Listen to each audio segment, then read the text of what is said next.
Narito tayo ngayon upang matunghayan ang talaga namang latest, nagiinit at talaga namang nagbabaga na latest issue ni Ate Erica. Sa pagpapatuloy nga ng ating istorya ay kasalukuyan na nandito at vinavlog ni Kalingap Val ang lolo ni Ate Erica na si Lolo Miguel. Dito nga ay makikita natin ang panayam at ang mga sinasabi o nirereklamo ni Lolo Miguel tungkol sa kanyang apo na si Ate Erica. Kasalukuyan nga na sinasabi ni Lolo Miguel ang tungkol sa mga plano ni Sheila May at ni Ate Erica sa pagpapagawa ng bahay. Kasi nung alingan niya, hindi ko man, yung pirang niya, wala man akong hinawakan ko yan, pero ibinili ko talaga ang utos nila. Oo, nagpirma ko sa... Ako napirma doon sa hardware, na ako nag-receive ng ano. May mga resibo yun? Ay, meron po yun. Nakay sila may po. May hawak. Gusto ko, binibigay ko ni Papa. Tapos po nung nasa ospital na si Mrs., ibinigay ko sa tiyuhin niya, yung tiyuhin niya ng parang Sila na ang nagpaganda. Ang bahay, sila nagpaganda. Tinayo lang po, pinaano Ako lang ang nagpatayo noon na pinaporma ko. Nagporma, pero nung nasa ospital na si Mrs., yun na, binigay ko sa tiyuhin niya. Sila naghawak ng pirang yun na ibinibigyan ni Sheila May para pambayad sa mga gamit na sila nang papasahod. Siya ang nagpapasahod. Sino nagpapasahod? Sila May. Wala ka lang pirang hawak doon. Wala na po. Ubos naman yung pirang. Ilan ba yung kabahador na trabaho? Marami? Madami po, para yung unang pasok dun ay ilan ba? 6 nata sila noon. Tapos nagdagdag ng 4. Isampu na. Maganda yung bahay nila po. Lahat pira ni John A. yun. Pira po ni ko ni John. Pwede makita yung bahay nila? Hindi naman po kami nakakapunta. Hindi ako napunta nito. Sino kaya pwede kong maging kasama para matuntok ko yung bahay nila? Makita ko na. Huwag lang magpakita. Yan o, siya lang. Kahit po mga pamangkin na. Wala ba sila Sheila May dyan? Nandiyan po. Nandiyan po yun. Pwede po. Hindi naman po kilala. Hindi man. Nagpaalam na kami doon. Yan, tingnan na namin yung bahay kung ano. Pwede po. Pwede naman. Pasama kay Papa. Di po siya lalabas ng mga. Dito ang daan. Lang po Sa side po. So, para malaman natin yung ano po. Gusto ko lang makita yung bahay ko. Wala naman talagang intensyon na ano. Gusto ko lang makita namin yung bahay na talaga. Nandyan yung bahay. Ha? Alin na yun? Yung kwento? problema din po ako. Bakit? Yung istorya.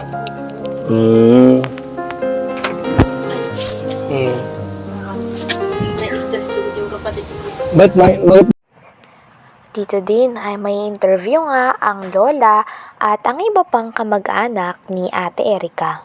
Makikita nga natin sa mga mata nila na talagang nalulungkot sila sa issue na kinasasangkutan ng kanilang pamilya dahil din kay Ate Erica at sa kapatid nito na si Sheila May.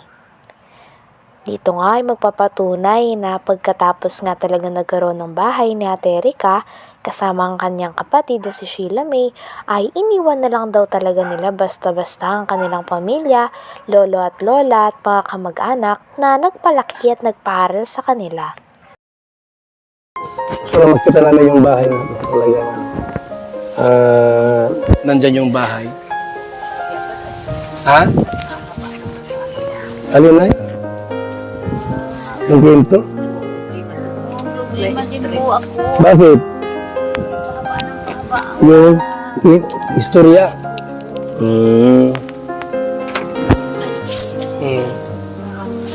Na-stress din yung kapatid ko. Bakit na may stress ka eh? Naisip siya po kami doon. Ayaw ko po na magulong buhay.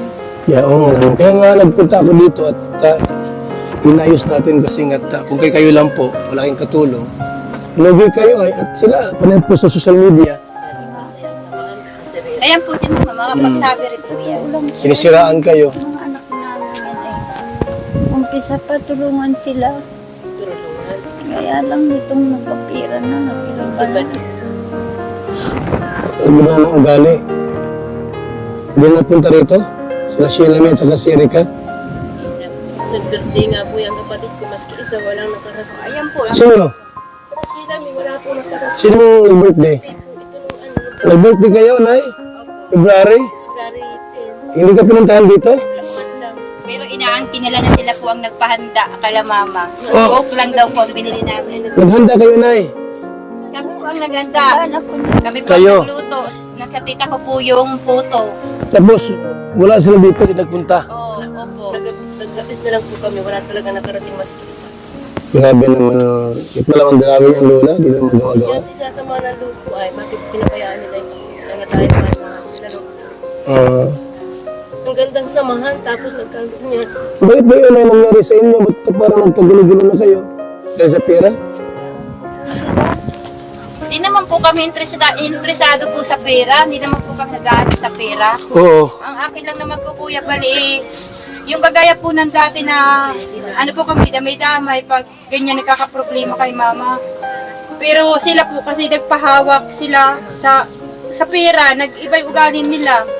Nung dumating yung pera ni Sir John A, naakala ni Sir John A magbibigay ng pagbabago sa buhay naman ng mga bata na yan, pero hindi naman pa.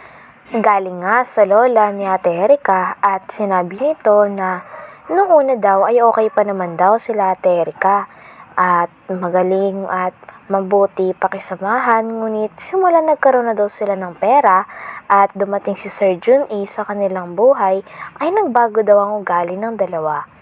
Simula nakahawak ng pera si Ate Erika at ang kanyang kapatid na si Sheila May ay naging sakim na daw ito at iba na ang takbo ng kanilang pag-iisip.